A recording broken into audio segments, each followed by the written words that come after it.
Today's controversial referendum in eastern Ukraine on greater local autonomy. We're going to connect now with our Nick Payton-Walsh. He's in the eastern city of Slavyansk. He joins us on the phone. Nick, what's interesting about where you are is there's still a military standoff in that city, places where separatists are holding key government buildings. Kind of speaks to the tense climate in which this vote is taking place. Well, they're holding more than two buildings here, and this whole town is basically held by pro-Russian militants who encircled it with their own checkpoints, on the outskirts of which are the Ukrainian military. Today we've seen tense scenes where the pro-Russian militants have been maneuvering around one road, which locals tell us the Ukrainian military has been moving down as well. It's very hard to paint an accurate picture as to what's been happening overnight. We've heard from a number of residents reports of shooting on the outskirts. The hospital haven't yielded to us any reports of substantial casualties coming in. In fact, the doctor there told me they had one person come in who'd fallen over, in fact, but rather than being caught in any of the crossfire here. But people are obviously deeply concerned about the potential for a military intervention by Kiev making it quite clear they don't want this referendum to happen.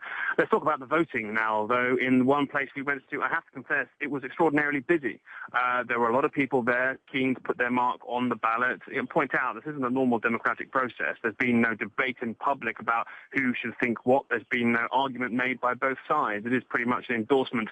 Instead, people are being asked to make through the ballot box of what the pro-Russian militants and protesters have done here, which is take over a city and say it should become closer to Russia, if not part of Russia. The first question to be answered, should this area be independent? But certainly in that ballot area too, it was quite clear the potential for irregularities. If, for example, you want to vote, you have to arrive with your passport. That has to show that you're registered as a resident of the Donetsk region. Then you have to explain, if, for example, you don't live around the corner from that voting station, why it is that you've come to that particular place.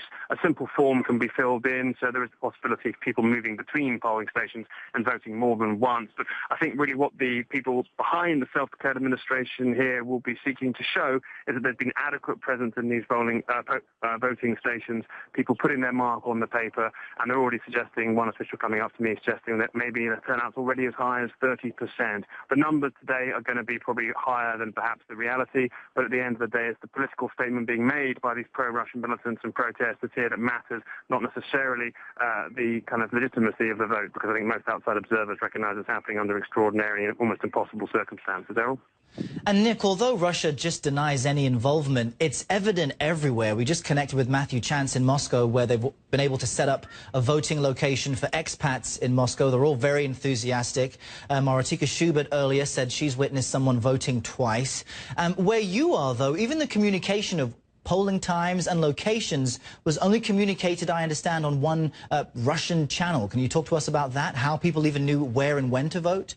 Well, we were standing in our hotel watching one Russian channel, and it was quite clear that only the Russian 24 constant news channel, which is in Russian and obviously run by the Kremlin, run by the Russian government, along the bottom, periodically, about every 10, 15 minutes, appeared a banner which said very specifically to the town that we were in at that time that you should go to an asphalted area opposite a particular cafe at a certain time and bring your passport with you if you want to vote in the Donetsk People's Public Referendum. Now, we checked the other TV channels, the Ukrainian ones, at the same time, and they were not broadcasting a similar banner. So it was specific to Russia 24 and specific to that actual geographic location. A technological feat of some sophistication, frankly, to be able to tell people precisely where they are, exactly what they have to do in order to vote.